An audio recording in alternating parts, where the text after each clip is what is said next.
আজ আমার গোবিন্দ সেই অপূর্ব বনশোভা দর্শন করে আজ সকলের মনোবাঞ্ছা পূর্ণ করবে বলে অন্যান্য ঋতুর ফুল যারা তারা ভগবানকে বললেন, হে প্রভু, আজ যখন তুমি সবার বাসনা পূর্ণ করবে, কিন্তু আমাদের তো এখনো ফোটার সময় হয়নি, তাহলে কি তোমার সেবা থেকে বঞ্চিত হব?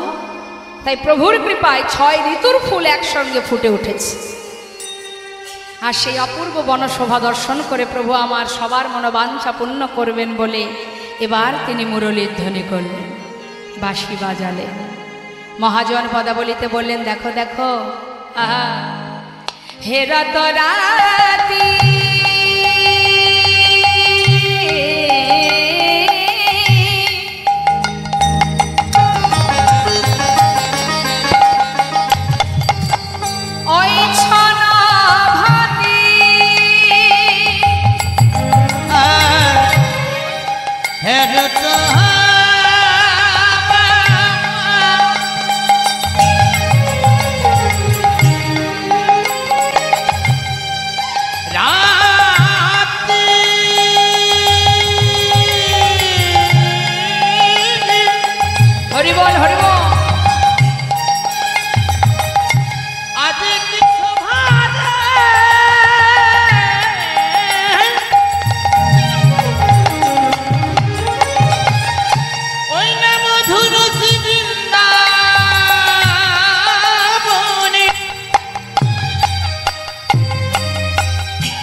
বাঁশি বাজল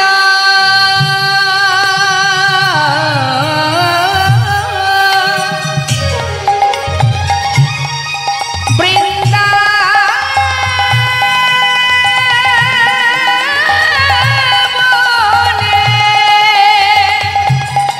হরি বল হরি বল হরি বল বাঁশি বাজল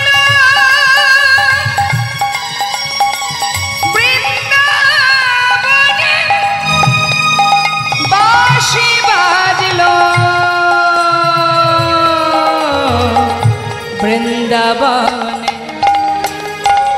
যে বাঁশির সুরে যমুনায় উজান বহে, মৃত তরুলতা হয় কুঞ্জরিত।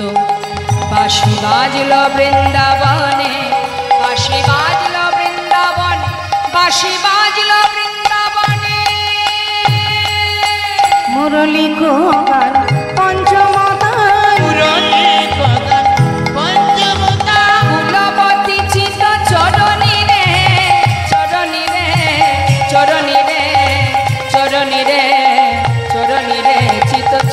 করিল চুরি করিল চুরি করিল চুরি করিল আহা কুলবতীর মোহন চুরি করিল কুলবতীর মোহন চুরি করিল কে চুরি করলো কুলি নাশায় বাঁশির গানে কুলবতীর মন চুরি করিল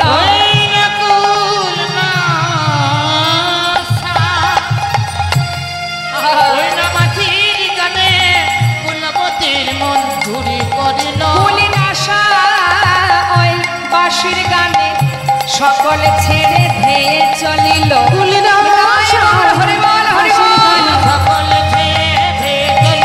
কুলি নাশায় বাঁশির গান কুলি নাশায় বাঁশির গান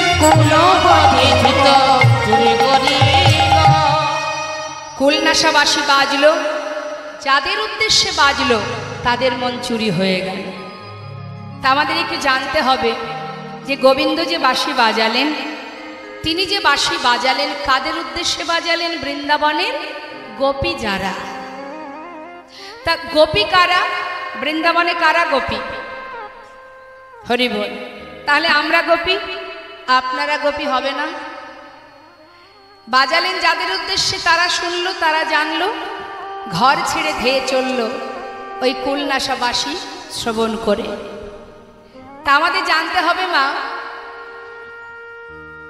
যে বৃন্দাবনে গোপী কারা কে গোপী কারা গোপী শাস্ত্রে মহাজন বলছেন গোপী তো রায় গোপী কারা গোপী কারা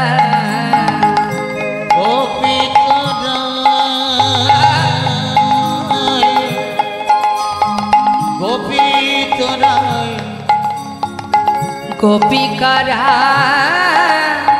কারা গোপী গোপী কারা ওই গোপী কারা গোপী কারা গোপী তো মেরা গোপী তো মোরা ওই না গোপী তো মেরা গোপী তো মেরা কি বলছি গোপী তো মেরা তোমরা গোপী গোপী তো মোরা গোপী তো মোরা গোপী তো মোরা কি হবে গোপী তোমরা গোপী তো মোরা তোমরা গোপী আর আমরা গোপী বললেন হবে না তোমরাও নও আমরাও নই তাহলে গোপী কারা গোপী তো রায় গোপী তো রায় ওই না গোপী তো রায় গোপী তো রায় গোপী তো রায় গোপী তো রায় কে রাধা রানী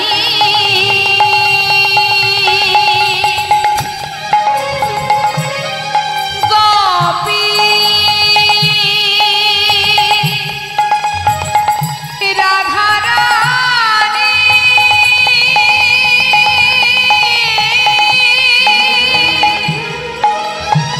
রাধা রানী গোপী রাধা রানী গোপী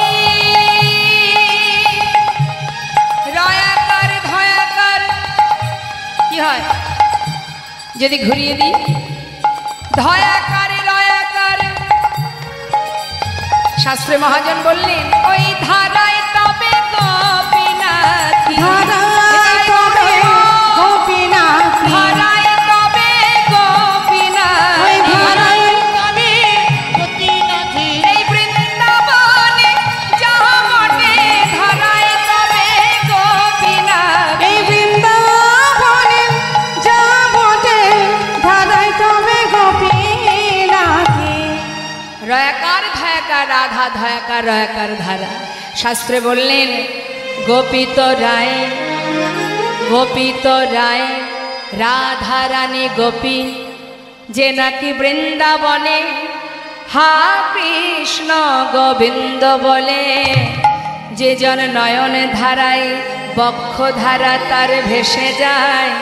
তাই বৃন্দাবনে যদি গোপী থেকে থাকে, একমাত্র রাধারানী গোপী। তা রাধারানী যদি গোপী হবে, গোবিন্দ রাধারানীকে নিয়ে তো আর শুধু রাস করেনি, আর যারা ছিল তারা কারা, ছোট করে একটু জানব। ব্রহ্মবৈবর্ত পুরাণের কথা। ভগবান যখন সৃষ্টির চিন্তা করেন, ব্রহ্মা বিষ্ণু মহেশ্বরকে সৃষ্টি করেন, মা যোগমায়াকে সৃষ্টি করেন। যখন সৃষ্টি হলো মা, বহু সাধনার পর মা পার্বতী আর ভোলানাথের বিবাহ যোগ আসে।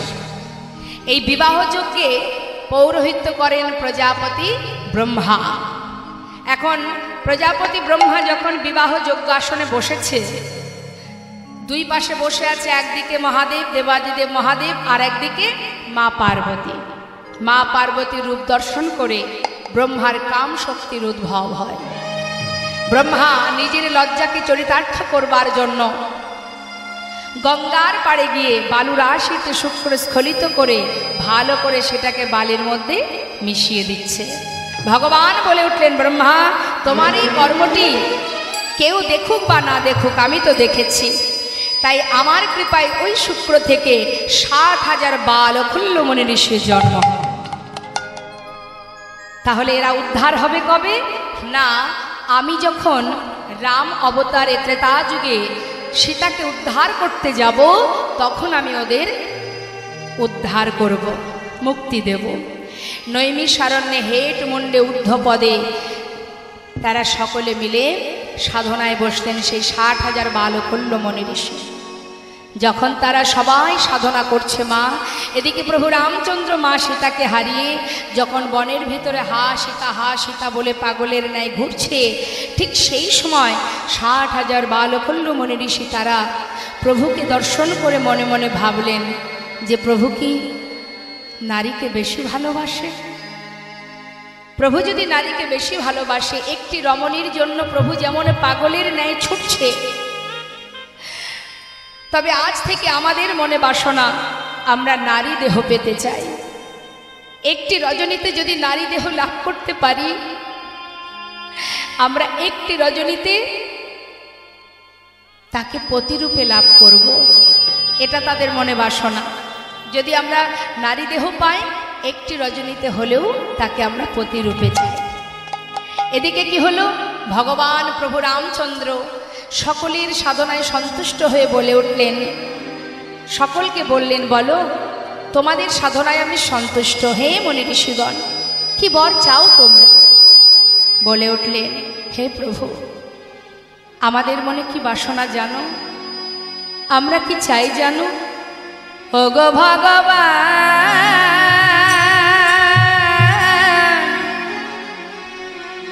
হে কমল নয়ন, আমরা কি চাই জানো? ভগবান,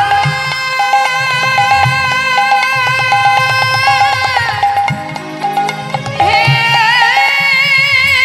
দয়াময়, আমরা কি চাই জানো? আমরা নারী দেহ পেতে চাই। কি বললেন? মনে বাসনা নারী দেহ পাবে। বললেন, অসম্ভব, এবার আমি দিতে পারবো না, এবার আমি দিতে পারবো না। এমন সাধু জন্ম পেয়েছো তোমরা, এমন সাধনার জন্ম পেয়েছো, তোমরা নারী কেন হবে? অন্য কোনো বর চাও। না প্রভু, আমরা নারী দেহ পেতে চাই। কেন জানো? একটি রমণীর জন্য তুমি পাগলের মতো ঘুরছো। তোমাকে দেখে বুঝেছি তুমি নারীকে বেশি ভালোবাসো। তাই আমাদের মনে বাঞ্ছা, আমরা নারী দেহ পেয়ে তোমাকে একটি রজনীতে পতিরূপে লাভ করতে চাই। ভগবান বললেন, আমি এবার তোমাদের দিতে পারবো না। দিতে যদি নাই পারবে, তবে কেন এসেছো? চলে যাও। ভক্তের মনোবাঞ্ছা পূর্ণ করতে পারবে না। ভগবানের কাছে ভক্তেরই জোর খাটে গো মা। চলে যাও, চাই না তোমার বর। ভক্তের মনোবাঞ্ছা পূর্ণ করতে পারো না, কেমন তুমি বাঞ্ছা কল্পতরু? চলে যাও তুমি, চাই না তোমার কৃপা। ভক্তের চোখে জল দেখে ভগবান বলে উঠলেন, বেশ শান্ত হও, তোমাদের মনোবাঞ্ছা পূর্ণ হবে, তবে এ জন্মেও নয়। তাহলে চিন্তা করুন মা, কত জন্মের সাধনার পর একটি রজনীকে পতিরূপে পেয়েছিল গোবিন্দকে। এ জন্মেও নয়, আগত দাপর যুগে আমি যাব শ্রীকৃষ্ণ হয়ে, তোমরা সবাই যাবে বৃন্দাবনের ব্রজঙ্গনা হয়ে। একটি রজনীতে তোমাদের সবার বাসনা আমি পূর্ণ করব, সেই পর্যন্ত তোমরা অপেক্ষা করে থেকো। বলে দাও সেই দিন কোন দিন? শরৎকালে ওই পূর্ণিমাতে, ওই না শরৎকালে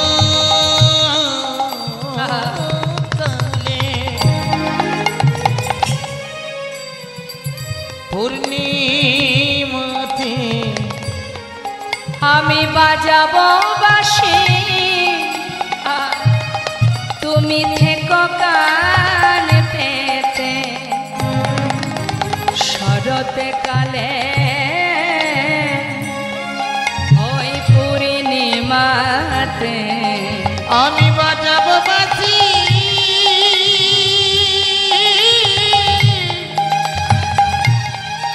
তুমি থেকো কান পেতে। শরৎকালে পূর্ণিমাতে আমি বাজাবো বাঁশি, তোমরা থেকো কান পেতে। আমি যাব তোমাদের আশা পুরাতে। আমি বাজাবো বাঁশি, হরি বল, হরি বল। যাবো তোমাদের আশা মেটাতে, বাজাবো বাঁশি থেকো কান পেতে, যাবো তোমাদের আশা মেটাতে। বাজাবো বাঁশি থেকো কান পেতে। বাজাবো বাঁশি থেকো কান পেতে। তাহলে সেই দিন আজ মা সকল গোপী যেই না গোবিন্দের মুরলীর ধ্বনি শুনেছে, আর তারা নিজেদেরকে স্থির রাখতে পারছে না। শোনাল গোপী প্রেম হিরবি, শোনল গোপী প্রেম হিরবি, মনহি মনহি আপন সপিবে। শোনল গোপী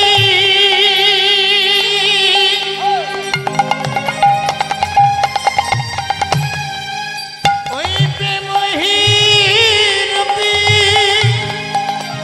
মনহি মনহি আপন সপিরে। আহা যাহি বলত তাহি চলত, যাহি বলো তো তাহি চলো তো, যাহি বলত তাহি চলত। যাহি বলো তো তাহি চলো তো। যাহি বলত অর্থাৎ যেখানে বলেছে, তাহি চলত অর্থাৎ সেইখানে চলেছে। কি দিয়ে বলেছে মা? মুরলী ককল